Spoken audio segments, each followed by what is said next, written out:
परमेश्वर का वचन जिसका आज हम अध्ययन करेंगे वह है वे जो परमेश्वर की महिमा चमकाएंगे। आइए हम इसे अध्ययन करने का कुछ समय ले। आइए हम यूहन्ना अध्याय 3 वचन 3 के वचनों को एक साथ देखें। यीशु ने उसको उत्तर दिया, मैं तुझसे सच सच कहता हूं, यदि कोई नए सिरे से न जन्मे तो परमेश्वर का राज्य देख नहीं सकता। दूसरे शब्दों में, वे स्वर्ग के राज्य में प्रवेश नहीं कर सकते। तब हमें नए सिरे से जन्म लेने के लिए क्या करना चाहिए? हमें अपने पुराने जीवन जीने के तरीके को त्याग देना चाहिए जो संसार के लोगों के अनुरूप हो, और सच्चे ईसाइयों के रूप में विश्वास का जीवन जीना चाहिए जो परमेश्वर की महिमा प्रदर्शित करता है।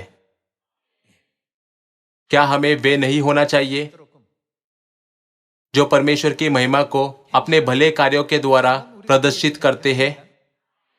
इसलिए यह लिखा है कि जब तक तुम नए सिरे से जन्म न लो तब तक परमेश्वर के राज्य में प्रवेश करना मुश्किल है।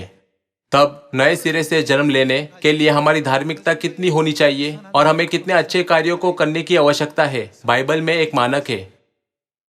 आइए हम मत्ती अध्याय 5 खोलें।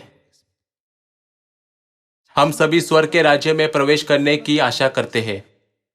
फिर अब से हमें अपने सभी गलत कार्यों को छोड़ना चाहिए और परमेश्वर की संतानों के रूप में पवित्र और धर्मी जीवन जीना चाहिए। आइए हम मत्ती अध्याय 5 का 20 देखें। क्योंकि मैं तुमसे कहता हूं कि यदि तुम्हारी धार्मिकता शास्त्रियों और फरीसियों की धार्मिकता से बढ़कर ना हो तो तुम स्वर्ग के राज्य में कभी प्रवेश करने ना पाओगे। सियोन के सभी संतानों को सबत और फसह जैसी परमेश्वर की सभी आज्ञाओं का पालन करना चाहिए। इसके अतिरिक्त हमें कभी भी परमेश्वर की संतान के रूप में धार्मिकता की उपेक्षा नहीं करनी चाहिए। भले ही हमारे पिछले कार्यों में कमी रही हो या गलत भी हो, लेकिन आज से हमें ईमानदारी से परमेश्वर की इच्छा को खोजना चाहिए और एक धर्मी जीवन जीना चाहिए जिससे परमेश्वर प्रसन्न है। क्या हम सब स्वर्ग में प्रवेश नहीं करना चाहते? यदि हम स्वर्ग में प्रवेश करना चाहते हैं तो हमारे कार्यों को इस नियम की श्रेणी में नहीं आना चाहिए कि कभी प्रवेश करने ना पाओगे। तब हमें फरीसियों और शास्त्रियों की तुलना में अपना जीवन कैसे जीना चाहिए? हमारी धार्मिकता उससे बढ़कर होनी चाहिए। आइए हम मत्ती अध्याय 5 का 15 खोले। और लोग दिया जलाकर पैमाने के नीचे नहीं परंतु दीवट पर रखते हैं, तब उससे घर के सब लोगों को प्रकाश पहुंचता है। उसी प्रकार तुम्हारा उजियाला मनुष्य के सामने ऐसा चमके कि वे तुम्हारे भले कामों को देखकर तुम्हारे पिता की जो स्वर्ग में है बड़ाई करे।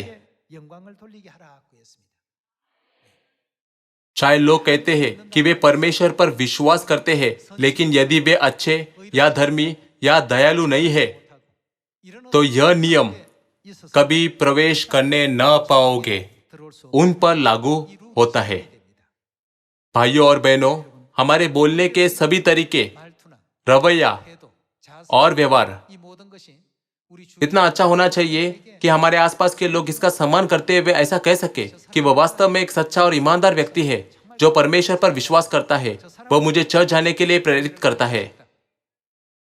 हमारे जीने का तरीका बदलना है।